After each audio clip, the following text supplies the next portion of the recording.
Hey, it's me, TB, and today I'm bringing to you my review for The Kiss of the Spiderwoman by Manuel Puig. This is a pick for my queer audio book club, which is a book club I host, and we read queer literature, basically. And I have a link to the book club Twitter down below. This was the pick for September. The author is from Argentina, and this book was translated from Spanish. So there you go. If you want more translated fiction, here you are.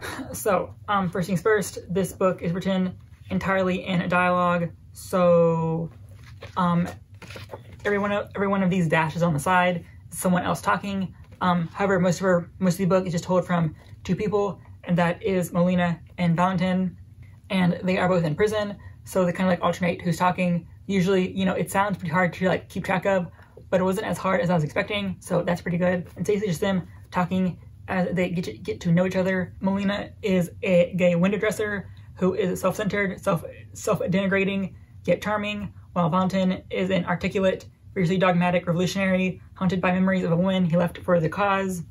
And they become closer over the course of the novel through the way Molina kind of tells stories involving the movies that he's watched over the years.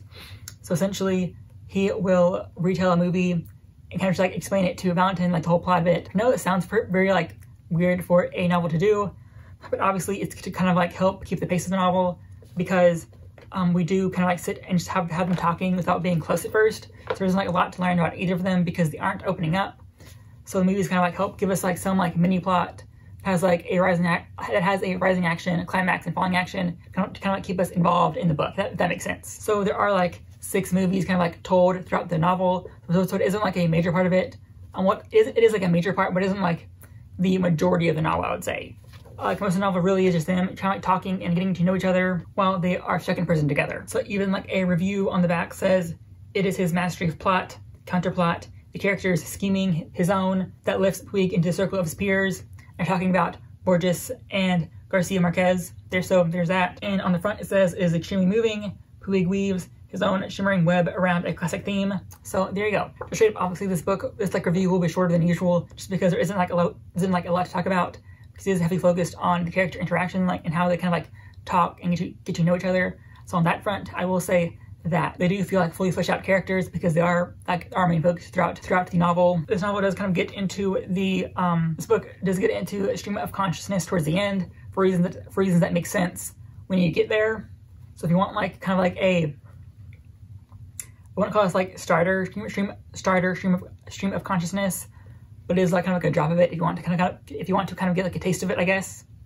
Since this was written in I think the 70s in Argentina, is dealing with that kind of like political conflict at the time. We don't get like a lot of like in-depth details about it. I don't think you need to know like the overarching historical like context to it. So the fact that like there is a revolution that's kind of going on, and that obviously the government wants to kind of like suppress the revolution and the people involved in it. So there's that to keep in mind. And there's like a pretty big plot twist once you get like halfway into this, I would say, where we get like a very like big reveal about one of our main characters. Kind of like changes the entire kind of like, I guess, like scope of the novel, if that makes sense. It is kind of like a major reveal that gets told to you, and it really does kind of like reframe how you see them in the novel. So there's that also. So yeah, I only just recommend this to like anyone that wants to get like classic quote unquote literature, that wants to get into translated fiction, queer fiction, because the author himself was also queer. So there's that. But also kind of like just like a novel that really like focuses in on characters interacting and getting to know each other over a period of like weeks, I think.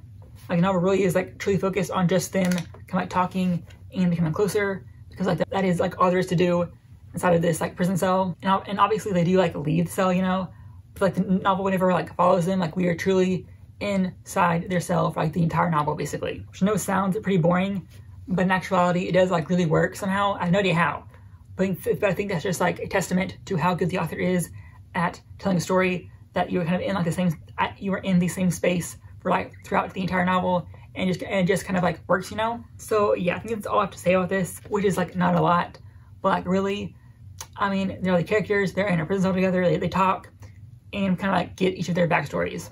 There isn't like a lot else to tell you. Besides that, this is good. I do recommend this to people that want to, you know, have a more character-focused novel, to like read a novel that has like a different formatting because, you know, again, it is like all dialogue. So yeah, that's it from me. Thank you for watching. If you like this video, subscribe, like, share, all of that, and hopefully I will see you next week.